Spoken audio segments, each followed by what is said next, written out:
por isso que eu queria explorar com vocês. E acho ótimo ter você aqui, Walter, por conta disso. Você viu toda essa evolução, né? Inclusive se adaptou ao que tá acontecendo nos novos tempos. Que é melhor ainda. Longa evolução. Pois é. Longa evolução. E tem um ponto, a gente falou que hoje é muito mais fácil. Só que se é muito mais fácil pra todo mundo, tem muito mais competição. E algumas pessoas vão ficar pra trás.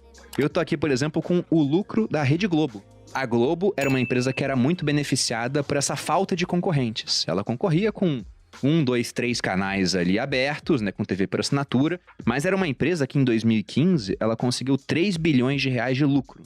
Em 2020 ela fechou com 100 milhões de lucro. Então veja a redução de 3 bilhões 5 anos depois para 100 milhões de lucro.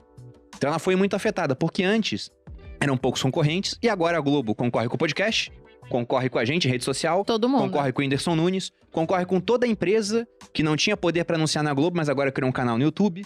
Então, como que para um empreendedor, pensando naquele cara que já está posicionado, que era o seu caso, Walter, há muito tempo aí no mercado, como se adaptar a essas mudanças? tinha um Quais site. cuidados, os caminhos? Então, vamos dizer assim, uma recomendação que eu dou para todo mundo é a seguinte: segura na mão de Deus e vai. O que eu quero dizer com isso? Você tem duas hipóteses em relação à inovação e ao que vem por aí, não é? Ter medo e ficar recalcitrante ou se jogar de maneira entusiasmada rumo ao desconhecido. Quando no Egito os judeus resolveram fugir do Egito, estavam escravizados lá e foram até a beira do Mar Vermelho para atravessar em busca da Terra Prometida, normalmente a história, os 10 mandamentos ou a Bíblia diz que de repente o mar se abriu e eles passaram, né? Não foi bem isto, não foi que o mar se abriu e eles passaram, eles estavam tão convictos que queriam a busca da liberdade que se jogaram no mar. E Deus ficou tão comovido com a coragem e determinação daquele povo que abriu o mar para eles terminarem a travessia. O que isso nos ensina? Que se a gente tiver medo e ficar recalcitrante, se eles estivessem na beira da água, botando o pezinho na água para ver se estava quente ou frio, estavam fazendo pirâmide até hoje no Egito. Ou seja, na direta proporção em que você se joga de maneira entusiasmada a esse mundo novo, que as portas ou o mar vai se abrir para você. Então, a minha recomendação é o seguinte: assume, desde já, que mudança é o único estado permanente. Assume que empresas daqui para frente não vão morrer por fazer coisa errada, vão morrer por fazer a coisa certa por um tempo longo demais. É isso que está matando as organizações. E dentro desse espírito de se jogar de maneira entusiasmada, segura na mão de Deus e vai. O Bruno, deixa eu Muito pegar bom. isso que o Walter falou, que é super interessante para olhar para o Brasil. Olha o Brasil nos últimos 100 anos. Quem que é o Brasil dos últimos 100 anos? 2 cidades, São Paulo e Rio. Commodities, né? Café desde lá de trás. Exatamente. É um país que as empresas que exportam e competem efetivamente são só as de recurso natural. Você conta nos dedos de uma mão quantas empresas que não estão ligadas aos recursos não tem naturais. marca brasileira Não no tem, exterior. zero, é horrível. Exato. Quando você olha para a taxa de desemprego historicamente alta, então o que teu pai e tua mãe falava? Bruno, ó, vai trabalhar para alguém grande, tenha Concurso chefe, público. concurso público. A minha avó falava isso pra mim, ela falava: filho de Você é pobre militar. tem que fazer concurso público. E nem pobre a gente era classe média. Uhum. Mas eu cresci ouvindo isso, pô. E fui militar, fiquei 11 anos no exército. Ah, é? Que legal. Olha que interessante. Quando você olha, então, a formação da sociedade brasileira, ela tem dificuldade de entender o que o Walter tá falando. Tanto é que você chega em casa e fala que vai ser empreendedor, teus pais brigam com você. Mas você vai prestar concurso público ou trabalhar para uma grande empresa, teus pais falam: parabéns, meu filho tem sucesso. Então, existe nesse exato momento uma quebra de um paradigma violento, que é a figura, e aí naturalmente, Walter, eu quero tirar, pegando bem os teus comentários. Você é de São Paulo, Diego? Sou de Minas. Minas. Você é de São Paulo, Walter? São Paulo.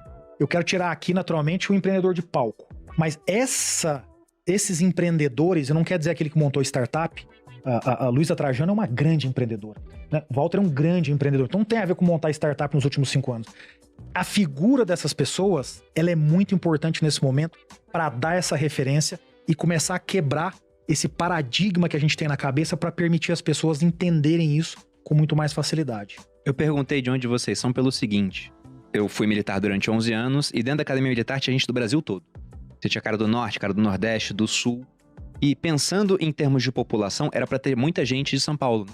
E não Porque tem afinal quase tem ninguém. bastante gente aqui em termos de representatividade e quase não tinha paulista lá, tinha muito poucos. Porque tinha oportunidade. Porque aqui não era só oportunidade, era cabeça É também. cabeça Porque empreendedora. no Rio de Janeiro tem oportunidade, mas tinha muito carioca no exército, porque acho que tem uma herança também do fato do Rio ter sido capital federal, né, estado da Guanabara durante um tempo. Então no Brasil, a mentalidade de trabalhar pro estado ainda é muito forte, porque o estado também paga muito bem.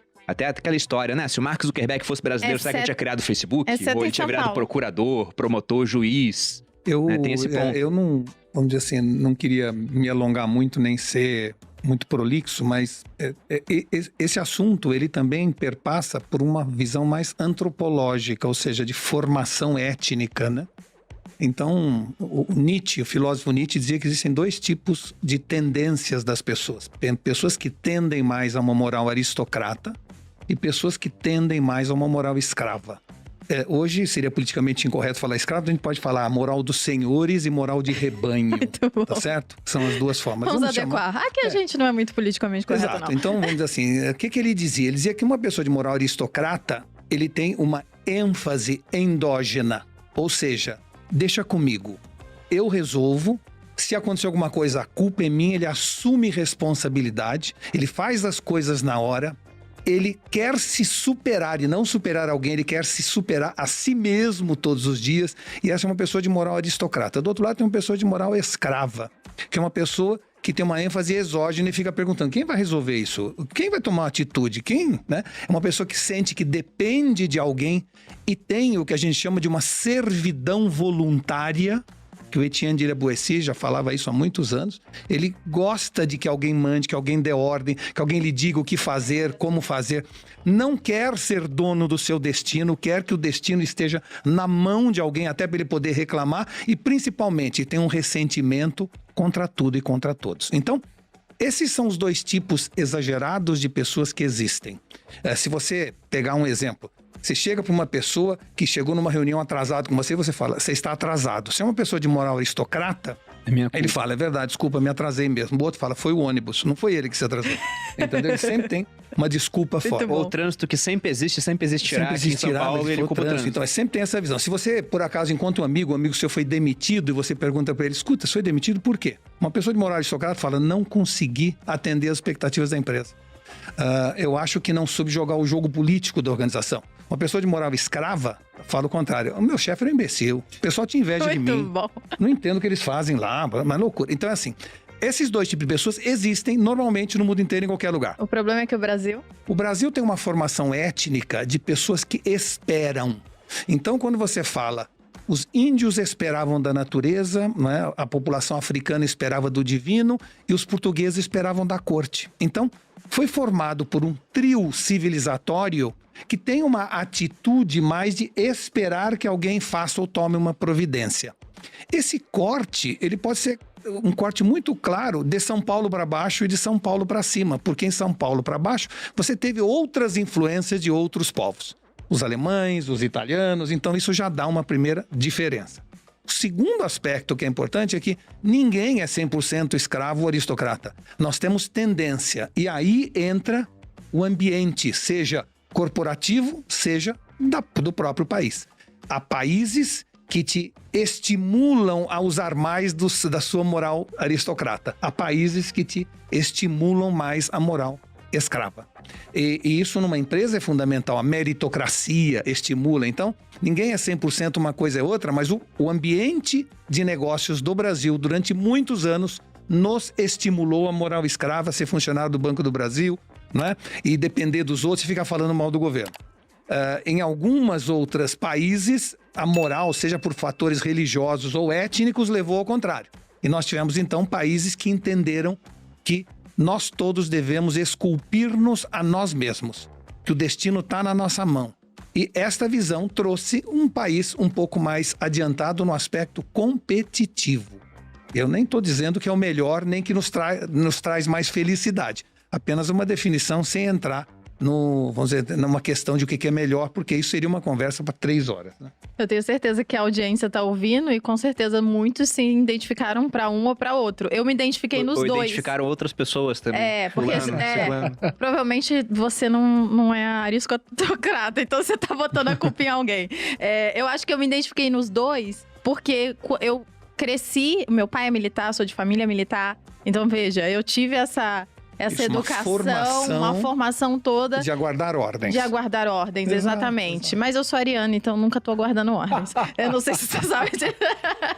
Mas de todo jeito, eu acho que eu fiz esse change, né? E era isso que eu ia falar pra audiência. Pra quem se identificou como a moral escrava, né? Isso. Talvez eu acho que dá pra você mudar. Não, e é muito importante que você E eu falou. acho que, é o se seguinte, você isso. se identificar, Isso. já é o primeiro Uma passo. coisa importante, que é uma frase que a gente usa para identificar essa situação, é dizer o seguinte: pessoas não mudam, mas podem encontrar um outro endereço que já existe dentro delas. Muito bom.